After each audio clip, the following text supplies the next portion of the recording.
What's going on, everybody? Just testing out my audio here real quick, making sure everything sounds good. All right, seems like the audio is working just fine, but I'm going to give this a few seconds for individuals to hop onto the feed.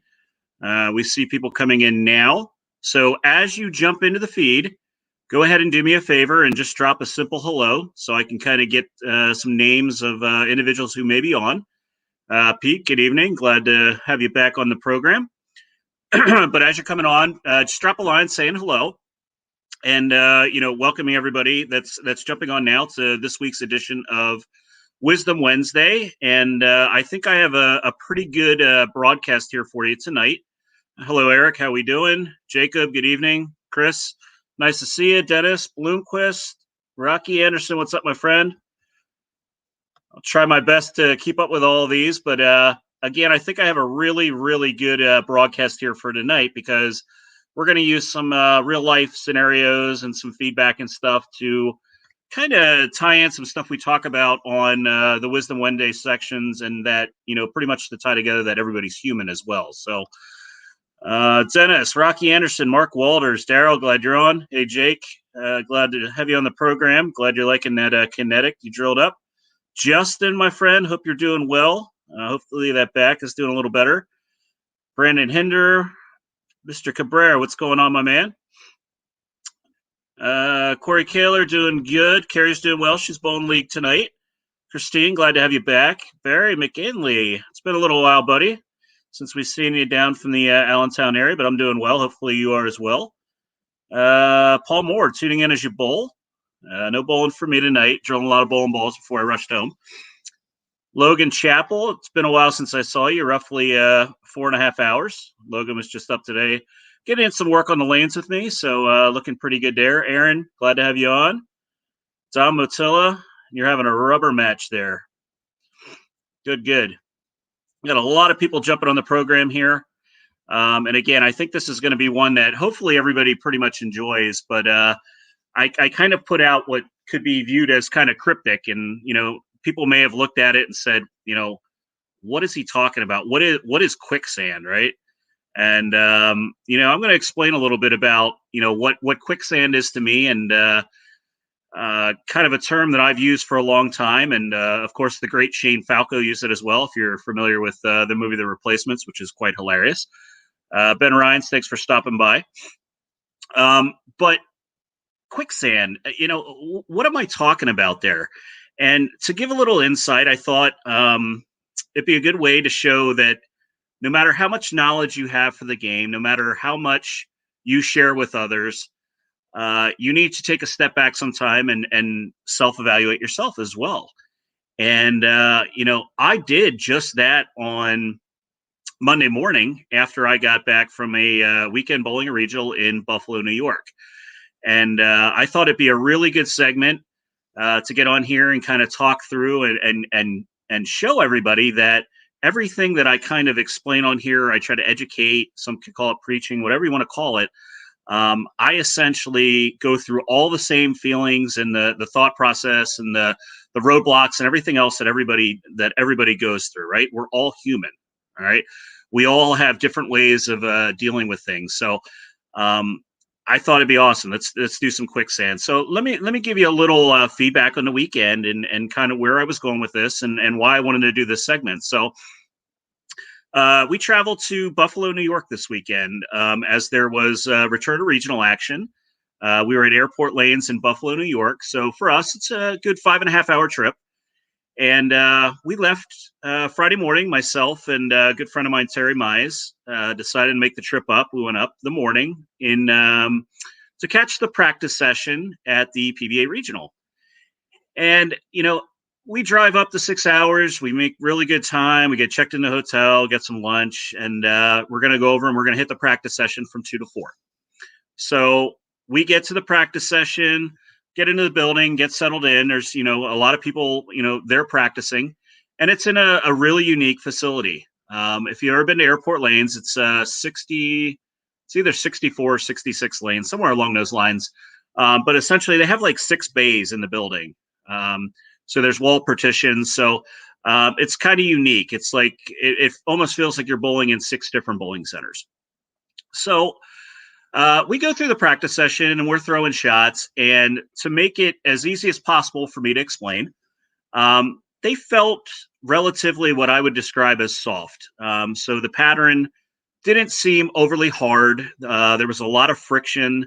Um, when you got in, you really had to send it, and we're kind of all thinking in practice session that, the scores are going to be relatively high. Okay. Now, we all know that the practice session doesn't play the same as the environment when you go into bowling for score. All right. So in previous, broadcasts, I made it very straightforward, everybody, that I'm not a big proponent of, going after and really sanding bowling balls and doing all kind of surface prep stuff based on the practice session. I'm not bowling for score, so I'm not going to do much with my equipment. I had tons of equipment with me, so I knew I could kind of combat any one of the styles that was needed when it came into bowling for score the following day. So, we leave the practice session. I like to use those just to get antiquated with the approaches and where the ball returns are, kind of the surface.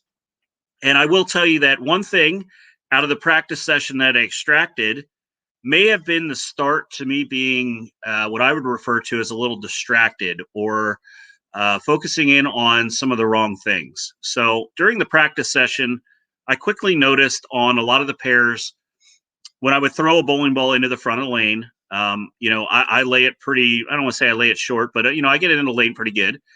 And I quickly identified that my bowling ball was bouncing a lot. And I referred to it and called it a trampoline. It felt like the front of the lane wanted to bounce, and it was actually shooting the ball different directions than I wanted to see. Talking it over to some other individuals, there's other people that saw kind of the same characteristic. So I had finished up practicing on lane 24, which is where I was going to start the next day. And I go up to the lane, we're talking about it, and I'm looking at the install, the panels and stuff like that. And I look down and I step in the right gutter because we're done. And I notice very quickly that the front panel, looking at the screws that hold the panel down, are pulled through. So essentially, I reach down and I press on the lane on the right-hand side, and the panel actually flexes down and up. Okay, so it's literally not fastened.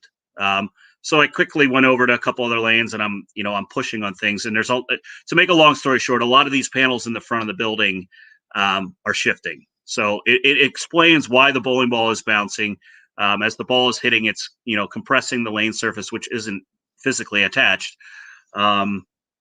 So in my mind, I'm already saying, wow, this is going to be tricky pair to pair. I need to kind of make sure that I don't lay the ball short, kind of change up the trajectory of my ball through the front of the lane going into tomorrow. So I already got one anomaly in my head, right?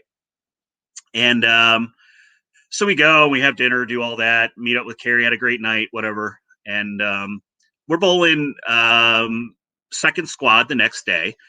So I essentially, want to make sure we get over there early enough, watch a little bit of the first squad. So, we get over, they're probably in the middle of game 2, going into game 3. And we're watching the bays. And then one of the first things I hear is, hey, did you hear the first 2 bays last night? They put a house shot down and they had open bowling on it. And then the third bay, which is the final bay, didn't have open bowling on it and didn't get the house shot down on top of it. So now already we're watching the first 2 bays versus the third bay, and you have completely basically different ball reaction from bay 1 and 2 than you have to the third bay. So we know right off the bat, we're bowling second squad. We're going to be even further behind the 8 ball because now we're going to have a bay that has kind of the shot laid down twice. And then we're going to have another bay, which we're going to get, which is going to have the pattern down about 5 or 6 times with no memory underneath it. And a lot of people out there could say that, there's no house memory, gets it all off. That's not true. There's definitely memory. It doesn't matter how good your rolling machine is and how clean you're getting. So we got that anomaly. We're watching people bowl, and you can see it. They're not anywhere close to what they were on practice day. They're considerably tighter, and the first 2 bays are playing different. we walk to the lower end of the building, and we see that 1 and 2. We're like, hey, you got to go down and watch 1 and 2. Lane 1 is hooking literally 2.5 arrows more than lane 1's hooking 2.5 arrows more than lane 2. We go down there and we watch, and honestly, everybody that threw the ball down the lane, the ball's hooking at their feet on the left lane. We're like, wow, crazy. Of course, I look at my cross, and I'm going to hit 1 and 2. When we move, onto my squad, I'm going to hit 1 and 2. I hit 3 and 4, blah, blah. So you're going in your mind. You're already thinking of that. Okay, is it topography? I didn't practice on lane 1 the day before. And, so again, chalk up number 2. So now, I got this thought process in my head, and I'm human, right? So I'm taking all this stuff in. And I had tried in the tail end of the practice session the day before. I kind of threw a little bit of everything, and I threw urethane down the lane very late, and, definitely didn't want it to be the play for me. So scores come in, they're not overly high, obviously. So, I'm figuring to myself, we're going to go into a squad here too. And, I have a game plan, just like we should. You should have a game plan, but not set on any one thing. And, I'm going to go in there, and my thought process is, I'm going to stay right as long as I can. I'm going to chase it in. And then if I really get in trouble, I'll try to play him to right more with urethane. Okay. Now, circle back. All right. Because this is an important thing to kind of talk through as well. So we all know when you compete, you want to make sure that you essentially get a good night's rest. You get enough fuel in your body. You want to make sure you eat in the morning. You have fluids in your body. We talked about some of that stuff as well.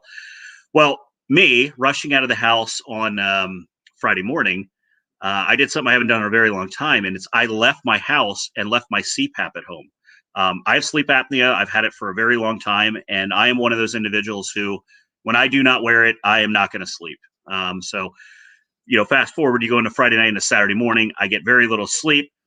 Our wonderful neighbors in the hotel, I don't know if they were having a party or what they were doing, or a WWE match or whatever it was, decided to be partying until 2:00 in the morning, which didn't help things as well. So I'm already, I'm tired getting into there. I got these things running through my head. I'm going to, get ready to go out and try and compete. Right.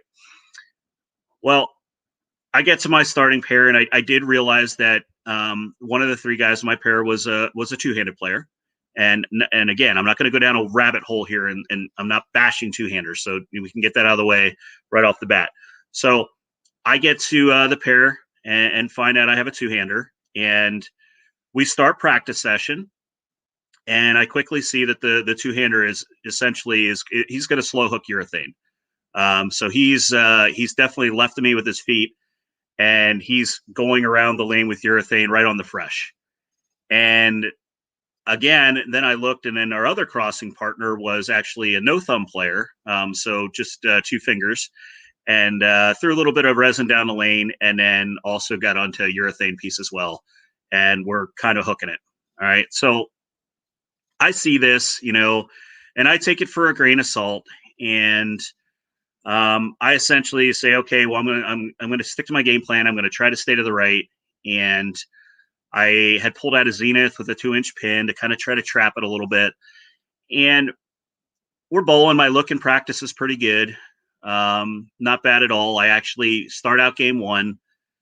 I double, but I could see my ball reaction starting to wiggle pretty quickly. And I allowed, myself in my head, I was like, okay, I'm just going to, slow roll it a little more, try to get on it a little more to combat what I was seeing. And, the next shot I go up and I 2-8-10. So right in my mind, right off the bat, again, I'm human. So in my mind, I'll be honest with you, I'm internally, I'm like, I'm getting angst. Like, I feel like I'm going to sink really quick. And this is where I use the term quicksand, right? And I joked about the Shane Falco quote. It's when you're competing, and you're trying and trying and trying harder, but you keep falling further back, and you feel like there's no end in sight, or there's no way to get through it. So as I'm throwing shots, I'm getting more angst, because I'm allowing to get upset internally, because I don't personally feel these individuals need to be slow hooking a urethane bowling ball. All right.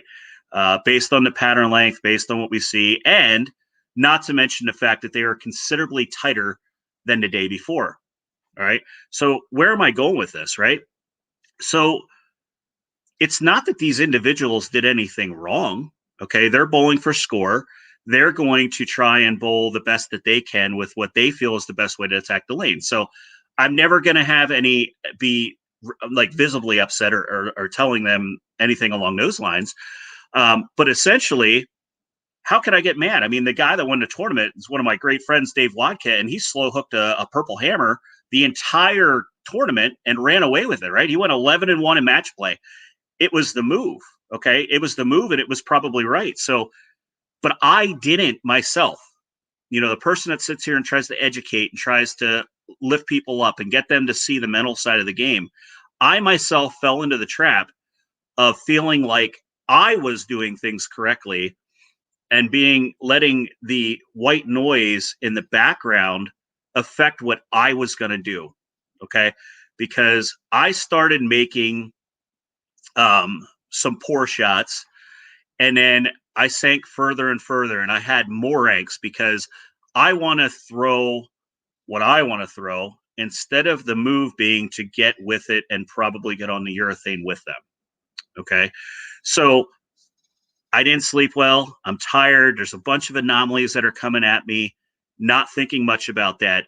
I definitely was losing focus quickly. So, all the way back to when I was seeing it in practice, I missed another key aspect, right? I talk a lot of here about surface preparations and making sure you have enough disparity in the bag when it comes to surface preps, right?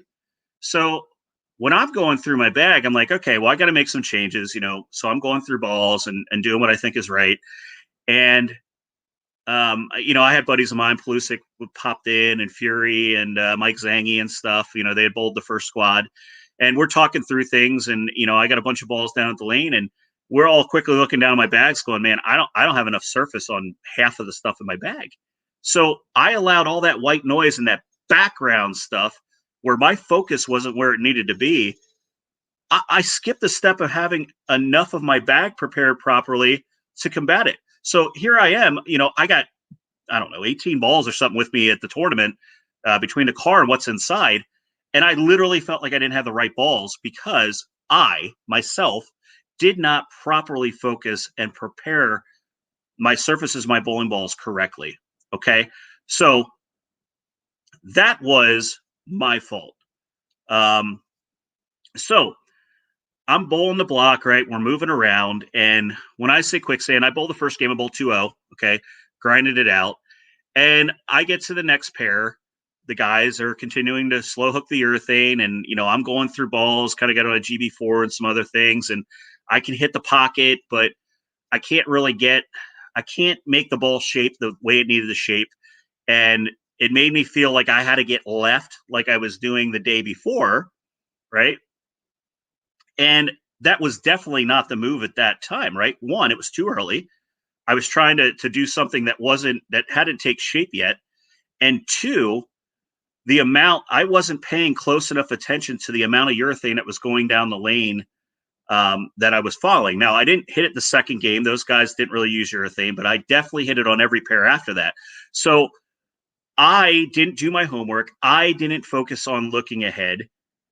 And I keep going, and you hear the reoccurring theme, right? I. Okay, that's self-reflection. So when I'm talking in these and I'm giving wisdom out and stuff, you have to understand that we're all doing these things, and we have to take a step back.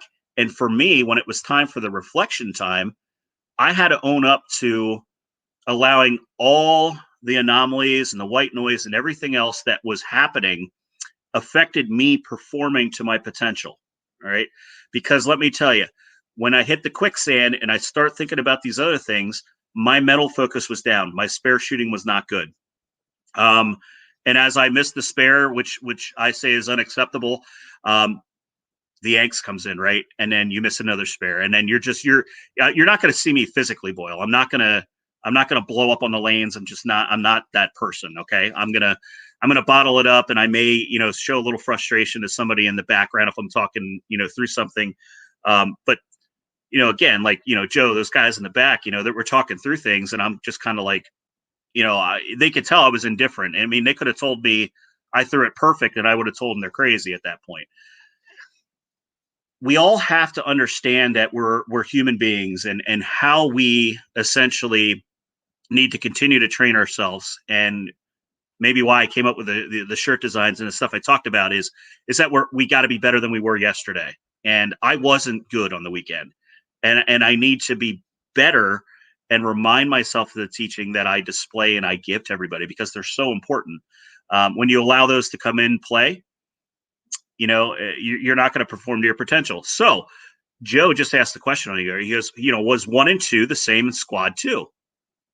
Okay, well, I hit 1 and 2, and guess what? Nope. Lane 1 was actually a little tighter than lane 2 was. So right there tells you I'm ticked off, because I didn't get down to 1 and 2 because of what bay it was in, because we were making a turn, and I didn't make a huge move or anything, but I didn't get really any intel on the pair. We didn't know if it was topography wise, because I didn't do my homework on the practice day, right?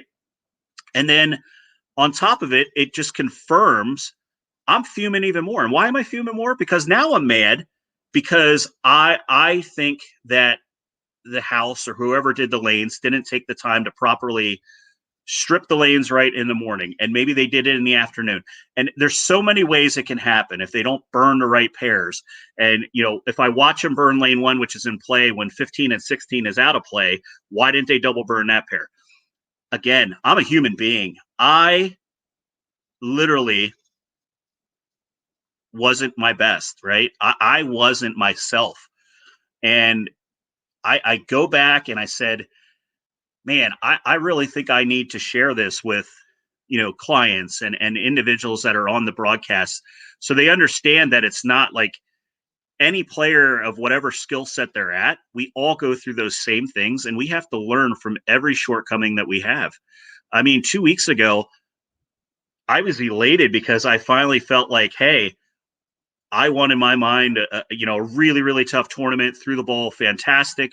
My mental game was just on point. I made every correct move when it came to selection of balls. I got every freaking break too. I didn't get any breaks in Buffalo, but probably because I pressed the entire time, right? But again, when you really think about those things, it's a tale of two different things. I'm the same person, right? I'm the same person, but I allowed something to creep in to affect my potential. Okay. In my mind, if I'm going to be a good player and I'm going to go out there and I'm going to do the best that I can, I expect to cash. Okay. I expect to cash when I'm not great, especially the 1 in 3 ratio. When I'm, with PBA, I should be cashing. Out of 125 people, I really need to be in that number cashing, even on my worst day, because I should be converting spares. And the number only got to +3. Okay. So it wasn't very high. I wasn't chasing scores. But again, we're all human beings, and we need to remember that. And we all need to learn from each other. And, for myself, I need to learn from, the individuals who are grinders and constantly, there each and every week. I mean, and I'll throw him on here because obviously he's one of my staffers and a great friend of mine, Rick Graham. I mean, he ended up being the cash cut, and he definitely didn't have his best day. He never felt like he could get anything going, but Rick cashed because Rick made spares. He did what he had to do to essentially get himself a check, and knowing that next time he goes out and he hits the lanes, it's going to be a different story. I don't want to miss some of the comments in here. Sorry, I've kind of been talking, but Carrie, Carrie's saying we talk about this at the time. Let's see I'll throw it up here because I don't want it to be. We talk about this all the time. The famous quote is, do you bowl your game and what you're capable and focus your game, not everybody around you, focus you can control. Yeah, she's throwing my words right back in my face, which is what needs to happen, right? I need to be told, I need to learn, I need to follow through with the things that I share with everybody, because it affects me, right? Terry Mize is putting one up here. Terry's another one. Got himself a check, and he was at the same regional. He bowled from the left side. I was hitting Quicksand game 5 and 6 because I got ball envy. Then switched to my benchmark to get myself a better idea where I needed to be. And again, we need to focus in on, what we can control and what we can't control. I can't control what the other guys were throwing. Okay, so if you ask my personal opinion, I will give it to you. So I think because of how much friction there was on Friday during the practice session, so many people had migrated to using urethane because they felt it was a good way to control the front part of the lane. Okay.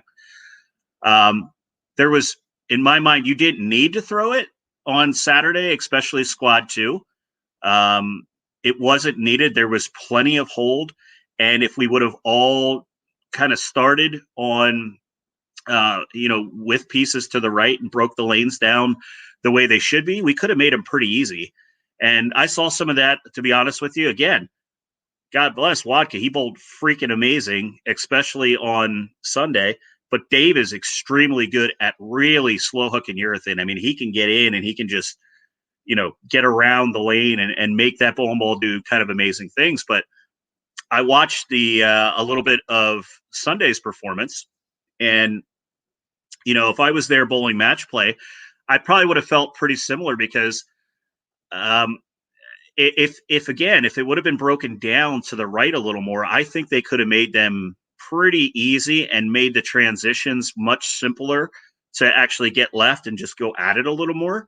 But again, each individual is going to do what they think is right to do to make them try to win. Right? They're going to do that, and that's the part that I need to take out of that. Even though that's how I thought they should do it, it's not about what I think. Okay, it's about what people do, and how you react to that is what you're going to do. So, lesson learned. Hey, I had plenty of urethane there, and really, I probably should have got on it a lot quicker, and tried to ratchet it back a little bit and get my hand around it a little more, and do some of the things they were doing and get right on top of them. And maybe I'd be completely different on what I'm speaking about today.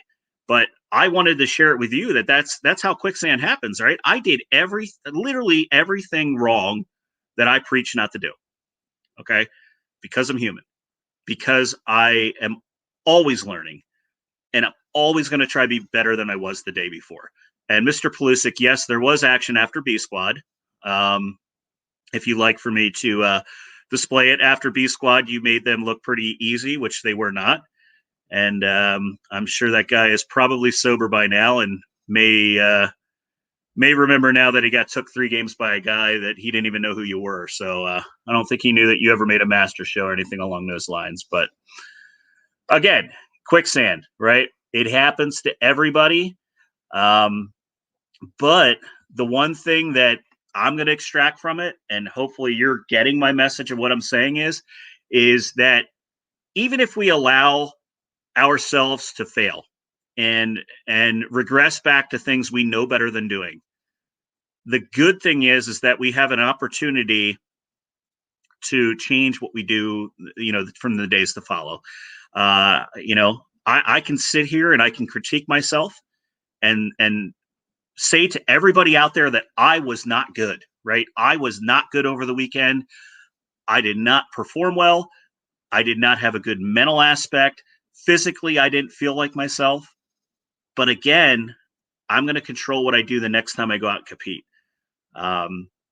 Whether it's league or anything else. I struggled at league a little bit Monday night as well. Had nothing to do with that. We had a tough pair. We did everything we thought was right, and sometimes it's just not going to be a good day. But we have an opportunity now. I'm bowling this coming weekend. I'm bowling as this hurts a little bit to say. I'm bowling as the over. It is only an over 40 under 40, so don't get too crazy here. It's not over 45. I'm not there yet, and I'm definitely not in the 50 range like my buddy Wadka. Happy birthday, my friend. But this weekend I'm going to go compete with Carrie. We're going to bowl over under up at Chaco's, and I probably see some people that are on the feed there. But we're definitely going to go in and with the mindset, this is just a completely new tournament, right? And maybe I'll bowl great, maybe I won't. But what I know for a fact that I'm going to do is I'm going to be very cognizant of how I'm prepared, what I do and making sure that my mind is in the right spot, physically making sure I get enough sleep and not allowing any noise to kind of come in and getting that zoned in focus to attack the lanes and perform where I was 2 weeks ago when I was, elated to be back on top. Um, that part I can control. I can control me. When I didn't control me, look what happened. All right. So the words that I share with you, they couldn't be more true. And hopefully you got a lot out of it. And um, I can't wait to get back on the lanes and try and be better than I was yesterday. By the way, I try not to come on here and sell stuff, but man, those shirts are selling. And if you're not familiar with what I'm talking about, if you go onto the Coolwick site, who makes this amazing fleece I have on now, which is really big actually, but it's super comfortable. But if you go into the Coolwick site, I actually have my own signature line at this point with some inspirational quotes and stuff, and we have Better Than Yesterday shirts on there. If you go onto the Be Cool Crew regional staff, you'll find that design on there. And if you can't find it, let me know. I'll send you the direct link, and or you can find it on my personal page as well. So go over there and support that. And I know I'm not trying to break. I know Carrie's working on one as well right now, and I know she's super excited. I'm not going to spill the beans on what that one is, but she's going to have a signature line released here soon as well, and go from there. But all right, I mean, that's basically it. I mean, that was me being as honest and as real as I possibly can to basically get on here and let everybody know that if I got to walk the walk the same way I talk the talk. All right, I'm guilty just like everybody else is. So if you have down days where you feel like you kind of didn't put it all together, you just need to take a couple minutes and sit back and understand, or maybe bounce it off somebody that you know pretty well, to just accept the fact that you weren't your best, and you essentially just have to accept again that you're a human being. Not every day is going to be great, but you can reflect on it. You can make tomorrow better than the day before.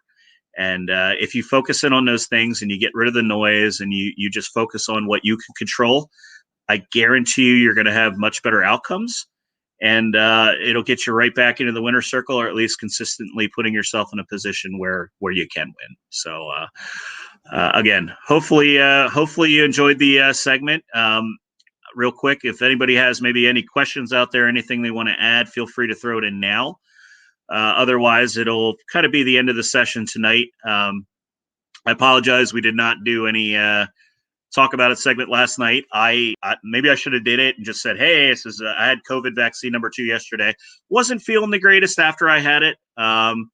Quickly behind me, though, I was in at the center today. No issues, just a little, aches and stuff. So fully vaccinated now, and glad that part's behind me. And hopefully we continue to trend in the right direction and, get bowling back open everywhere. It's awesome to see California and other states that are kind of returning, and seeing the capacity restrictions that are instilled in a lot of states starting to be raised, and allowing for, venues to be a little bigger, indoor and outdoor.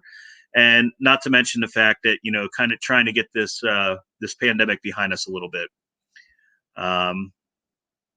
Yeah, Joe, it's Joe put up again. Glad to have Joey on here. Joey's obviously a really good friend of mine, obviously national staff with Radical.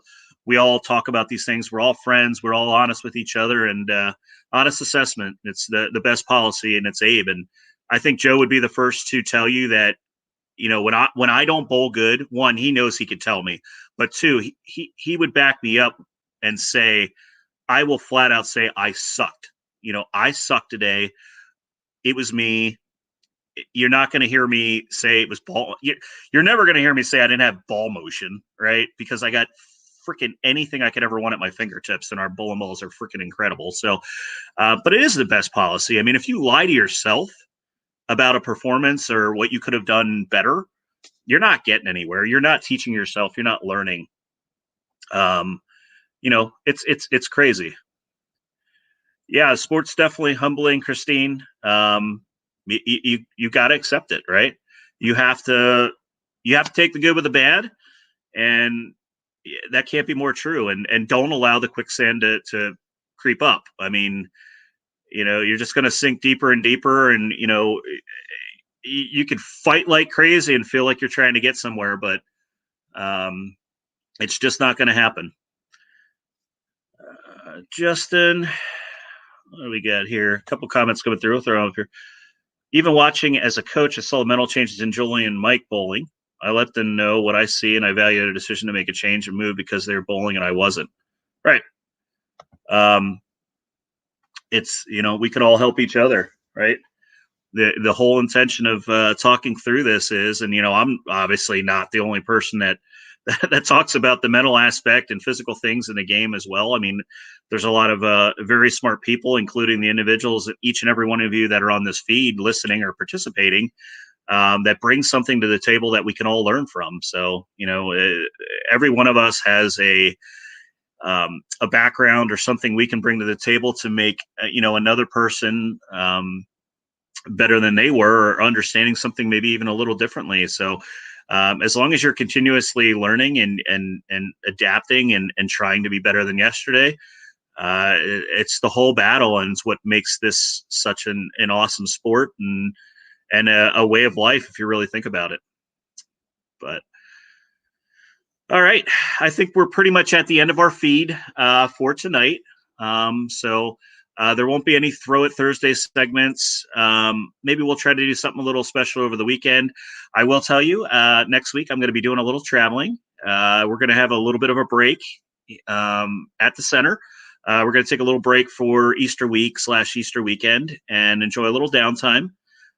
So I won't be doing any, talk about it segments or anything like that, but stay tuned. I may throw something in there, just as a little drop in or something, and get let you know where we're at next week. So, again, everybody get out there, support bowling. Hopefully, if you're bowling tournaments this weekend, you throw lots of strikes. If you're bowling the same tournament as me, throw just a couple less, because I'm going to be honest with you, Carrie and I want to win. So, but no, we would be supporting you the whole time there. Just a little fun with that. But by all means, support your proprietors, your local pro shops, your mom and pop stores. If you're spending that stimmy money, go to those mom and pops ones. Stay out of Walmart. I'm sorry if you work at Walmart, but you made enough money. And support my brands: Pure Bowling, Hammer, Coolwick, Ultimate Bowling Products. And until next time, everybody be safe out there, and we'll see everybody soon. Have a good evening.